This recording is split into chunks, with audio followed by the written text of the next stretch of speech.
Hello student, sample paper का पूरा solution करेंगे। इस वीडियो में हम लोग सैम्पल पेपर 3 इसको पहचान लीजिए। इसका पूरा 2-3 वीडियो हम लोग सॉल्व कर देंगे। पहला क्वेश्चन है, if A and B are two coprime numbers then A Q and B Q. देखिए, को प्राइम नंबर वो होते हैं जिनका HCF 1 होता है, यानी कुछ भी कॉमन करते हैं। इस टाइप के क्वेश्चन को करने का सबसे अच्छा तरीका होता है कि छोटे छोटे दो नंबर लीजिए। मान लीजिए 2 और 3 ले लीजिए। 2 और 3 भी को प्राइम होते हैं। 2 का क्यू करिए 8, 3 का क्यू करिए 9। तो 8 और 9 का भी करेंगे तभी क्या आ जाएगा, सॉरी 3 का क्यूब करेंगे 27। तो 8 और 27 का करेंगे तभी दो को प्राइम ही आएगा, यानी इसका सीधा सा आंसर है को प्राइम है। इसको ऐसे आप दिमाग में रख सकते हैं। दूसरा क्वेश्चन है, ये स्प्रिंट बुक वाला गया। क्वेश्चन नंबर 2 है, कह रहा if x minus 1 is a factor of the polynomial this. देखिए, जब भी कोई चीज़ किसी चीज़ का फैक्टर होता है तो x माइनस 1 यानी x की वैल्यू जब पूरे 1 में यहाँ 1 रखेंगे तो इस पूरे की वैल्यू 0 आएगी। कहने का मतलब ये हुआ कि ये क्वेश्चन नंबर 2 हम लोग लगा रहे हैं। पी एक्स जो हमारा दिया है x³ प्लस ए एक्स स्क्वायर प्लस 2b। यहाँ पे हम लोग x की जगह क्या रखेंगे, x माइनस 1 हमारा दिया था तो x की वैल्यू 1 रखेंगे। x की वैल्यू 1 रखने पे ये 1 का क्यूब, ये a इंटू 1 का स्क्वायर प्लस 2b रखने पे क्या आएगा, 0। क्यों 0 आएगा, क्योंकि ये फैक्टर है। यानी देखिए 1 आ गया, ये a आ गया, ये 2b आ गया इक्वल टू 0, यानी a plus 2b value minus 1 आ गई। ये हमारा हो गया इक्वेशन नंबर 1। देखिए इक्वेशन नंबर 2 आपके क्वेश्चन में दिया है a plus B equal to 4, a plus B equal to 4। दोनों को सॉल्व कर देंगे। सॉल्व करने का तरीका याद है, a और a इक्वल है, दोनों का साइन सेम है तो साइन चेंज हो जाएगा, माइनस माइनस माइनस, a और a कट गया। 2b में से एक भी गया तो एक भी, ये आ गया -5, यानी b की वैल्यू कितनी आ गई, -5। देख लीजिए कि जिसमें b की वैल्यू -5 दिया है, एक ही ऑप्शन दिया है तो a की वैल्यू निकालने की जरूरत ही नहीं है, और कहीं -5 दिया, यानी हमारा ये वाला ऑप्शन सही है। क्वेश्चन नंबर 3 डिस्कस करते हैं। अगर आप pair of linear equation is consistent. देखिए, कंसिस्टेंट का मतलब होता है, इस सिंपल सी बात याद रखिए, a1/a2 should not be equal to b1/b2। तो उसको कंसिस्टेंट का मतलब जब a1/a2 is not equal to b1/a2 तो इनको इंटरसेक्टिंग लाइन होती है। जब दो लाइन इंटरसेक्ट करते हैं तभी उसका सॉल्यूशन मिलता है। तो यानी ये इंटरसेक्टिंग हो गया और कोइंसिडेंट हो गया, ये वाला ऑप्शन सही होगा। अब कह रहा है which of the following equations has two distinct real roots. देखिए, distinct real roots, equal real roots और डिस्टिंक्ट रियल रूट्स में क्या अंतर है। जब डिस्टिंक्ट रियल रूट्स कहता है, डिस्टिंक्ट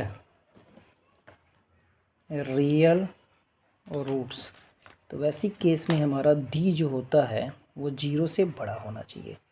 अब डी क्या है, हमारा डिस्क्रिमिनेंट है जिसको हम लोग लिखते हैं b² - 4ac, हमारा 0 से बड़ा होना चाहिए। तो इस इक्वेशन को फटाफट कैलकुलेट करना पड़ेगा कि चारों में से किसको कैलकुलेट, ये देखना पड़ेगा।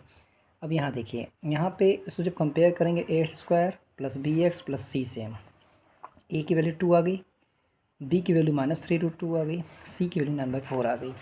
फटाफट चेक किया जाए कि ये पॉजिटिव आ रहा है कि नहीं आ रहा है।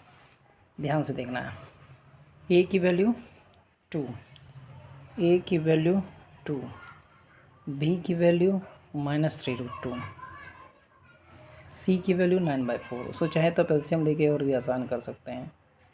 तुरंत निकालिए b² - 4ac, b बोले तो -3√2 का स्क्वायर -4 × 2 × 9/4।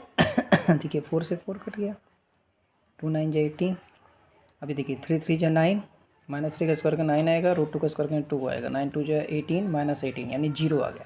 0 आ गया, यानी रूट्स कैसे आ गए, इक्वल आ गए। लेकिन हम तो रियल और डिस्टिंक्ट बने, अलग अलग चाहिए। अब दूसरे पे आते हैं, एस स्क्वायर के साथ क्या है 1, ए भी 1 है, बी भी 1 है, सी -5 है। देखिए यहीं पे सॉल्व कर दे रहा हूँ, ए हमारा 1 है, बी हमारा 1 है, सी -5 है। b² - 4ac, b² - 4ac, b बोले तो b यानी 1 का स्क्वायर, a यानी कि 1, c इंटू -5। अब देखिए माइनस माइनस प्लस, 4 5 जा 20 प्लस 1 21, यानी ये पॉजिटिव आया। जहाँ ये पॉजिटिव है यानी रियल और डिस्टिंक्ट रूट मिल गए, तो हमारा ऑप्शन बी सही होगा। ठीक है। तो बाकी आप दोनों में देखेंगे तो वो 0 से या तो इक्वल आएगा तो 0 से छोटा आएगा। अब सबको क्लियर हुआ होगा। चलिए आते हैं क्वेश्चन नंबर 5 पे। कह रहा the nth term of the AP A3A5A। देखिए जब ये nth टर्म पूछे तो पहले तो इसका फर्स्ट टर्म निकालिए। फर्स्ट टर्म क्या दिया है? फर्स्ट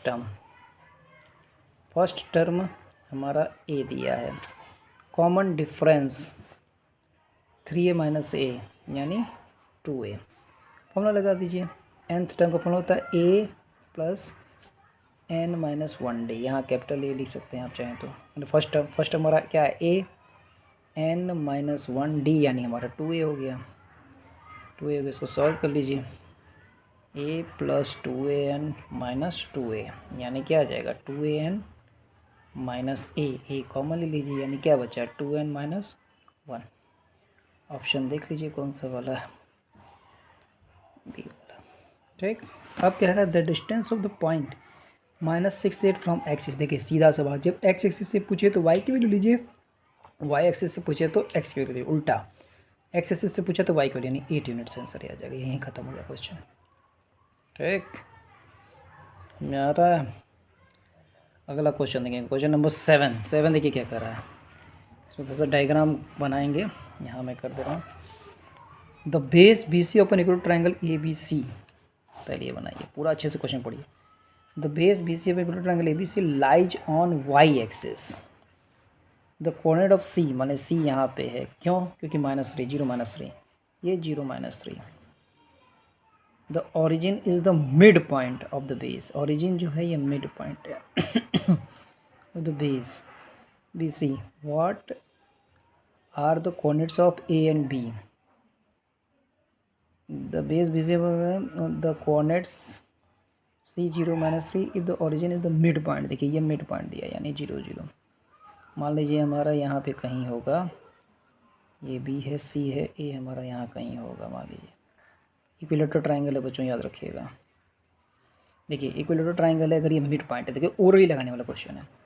3 नीचे आ रहा है, 3 ऊपर जाएगा, क्योंकि अगर ये मिड पॉइंट है तो 3 नीचे आ रहा है, 3 ऊपर जाएगा, यानी कि ऊपर क्या हो जाएगा? 0 3। अब देखिए ध्यान से, यहाँ कितना यूनिट हो गया? 3 ऊपर 3 नीचे, यानी कितने हो गए? 6। कितना हो गया? ये 6। तो एक पॉइंट तो आपका 0 3 आ जाएगा। और दूसरा जो है निकालने के लिए, अगर ये 6 है और ये कितना है, ये आपको सोचना पड़ेगा कितना होगा। अगर ये 6 है, ये इसका मिड पॉइंट है, तो देखिए, तो ये निकालने के लिए ये इक्विलेटरल ट्राइंगल का हाइट होगा। इक्विलेटरल ट्राइंगल के हाइट का फॉर्मूला होता है √3/2 इंटू साइड। ये हाइट का फॉर्मूला होता है। तो रूट साइड कितना हो गया? 6 कैसे हो गया? 3 ऊपर 3 नीचे, 6 काट दीजिए, 3√3, यानी ये जो पॉइंट आ जाएगा 3√3 0। 3√3 0। तो एक तो 3√3 0 आ गया, एक 0 3 आ गया। खोजिए ऑप्शन कौन सा है? 3√3 0 0 3, ये वाला आपका आंसर ऑप्शन सही है। फिर से एक्सप्लेन कर दो रहा इस क्वेश्चन को। देखिए ये क्वेश्चन क्या है? The base BC of an equilateral triangle ABC lies on the Y axis. Y axis पे BC है, C का दिया है कोऑर्डिनेट 0 -3। देखिए, और ये कह रहा है कि जो ओरिजिन है मिड पॉइंट है। मिड पॉइंट यानी आधा नीचे तो आधा ऊपर। Y एक्सिस पे है, देखिए 0 -3 नीचे आया, तो माइनस यानी 3 नीचे आया तो 3 ऊपर भी जाएगा 0 3। तो ऐसे भी सोचिए 0 3 वाला कौन सा? देखिए एक ये ऑप्शन है, एक ये ऑप्शन है, इन्हीं दोनों में से कोई सही होना है, बाकी दोनों तो ऐसे ही कट गए। अब प्रॉब्लम आ गई कि ये कैसे निकलेगा। अब ये ऑलरेडी दिया है इक्विलेटरल ट्राइंगल है, तो इक्विलेटरल ट्राइंगल की हाइट निकालने का फॉर्मूला क्या होता है? √3/2 इंटू साइड। साइड कितना है? 6 है, 2 से कटा 3√3, तो 3√3 और 0 3, ये वाला आपका ऑप्शन आ जाएगा। ठीक है, आई होप सो क्लियर हुआ होगा। फिर अगली वीडियो में कुछ अच्छे क्वेश्चन के साथ मिलते हैं। Thank you.